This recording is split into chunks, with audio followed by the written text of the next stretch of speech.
রাজ্যের ভোটের আবহে ফের উত্তপ্ত ফর্ম 6 বিতর্ক। আর তারই মধ্যে বড়সড় নির্দেশ দিল সুপ্রিম কোর্ট, যাচাই ছাড়া কোনো নতুন নথি গ্রহণ করা যাবে না। আর এই নিয়ে প্রচার মঞ্চ থেকে মুখ্যমন্ত্রী স্পষ্ট ভাষায় বলেন, আমি আজ খুশি।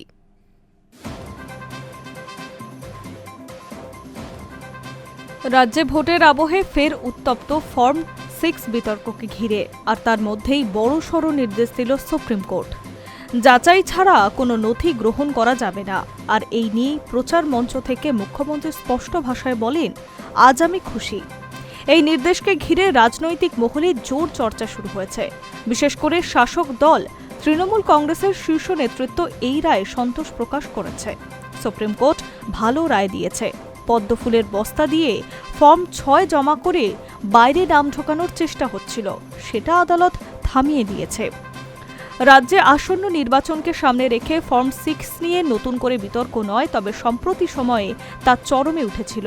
ফর্ম 6 নিয়ে নতুন ভোটার তালিকায় নাম তোলার আবেদনপত্র।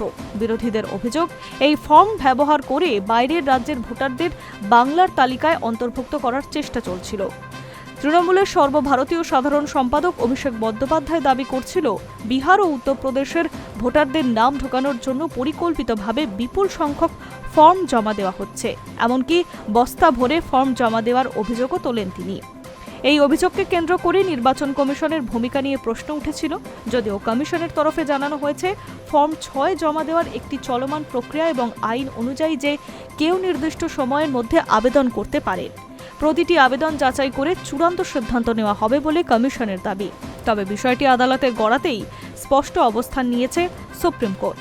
আদালত জানিয়ে দিয়েছে, কোনো নতুন নথি গ্রহণের আগে তার সত্যতা নিশ্চিত করা বাধ্যতামূলক। এর আগে আদালত জানিয়েছিল, বিচার বিভাগীয় আধিকারিকদের সামনে উপস্থিত হয়নি এমন নথি ট্রাইব্যুনাল গ্রহণ করতে পারবে না। কিন্তু আবেদনকারীদের উদ্বেগের প্রেক্ষিতে সেই নির্দেশে কিছুটা শিথিলতা আনছে বলে মনে করা হচ্ছে। নথি গ্রহণ করা যেতে পারে, তবে কঠোর যাচাই ছাড়া নয়। এই নির্দেশের ফলে একদিকে যেমন ভুয়ো ভোটার অন্তর্ভুক্তিকরণ সম্ভাবনা কমবে বলে মনে করা হচ্ছে, অন্যদিকে প্রশাসনিক প্রক্রিয়া আরও স্বচ্ছ হবে বলে মনে করছে বিশ্লেষকরা। নির্বাচন বিশ্লেষকদের মতে, ভোটার তালিকার স্বচ্ছতা গণতন্ত্রের অন্যতম ভিত্তি। তাই এই ধরনের নির্দেশ অত্যন্ত গুরুত্বপূর্ণ। উল্লেখ্য, চলতি মাসে 23 ও 29 এপ্রিল 2 দফায় ভোট গ্রহণের কথা রয়েছে। তার আগে ভোটার তালিকা নিয়ে বিতর্ক রাজনৈতিক উত্তাপ আরও বাড়িয়ে দিচ্ছে। একদিকে শাসক দল অভিযোগ তুলছে, বহিরাগতরা ভোটারের নাম ঢোকানোর চেষ্টা করছে, অন্যদিক দিয়ে বিরোধীরা পাল্টা প্রশ্ন তুলছে ভোটারের নাম বাদ পড়া নিয়ে। সব মিলিয়ে ফর্ম 6 বিতর্ক এখন রাজ্যের নির্বাচনী রাজনীতির কেন্দ্র। আর এই পরিস্থিতিতে সুপ্রিম কোর্টের কড়া নির্দেশ যে আগামী দিনে ভোটার প্রক্রিয়ায় বড় প্রভাব ফেলতে পারবে তা বলাই বাহুল্য। এখন দেখার, বাস্তবে এই নির্দেশ কতটা কার্যকর হয় এবং নির্বাচন প্রক্রিয়া কতটা স্বচ্ছতার মধ্যে দিয়ে যায়। Hi news network.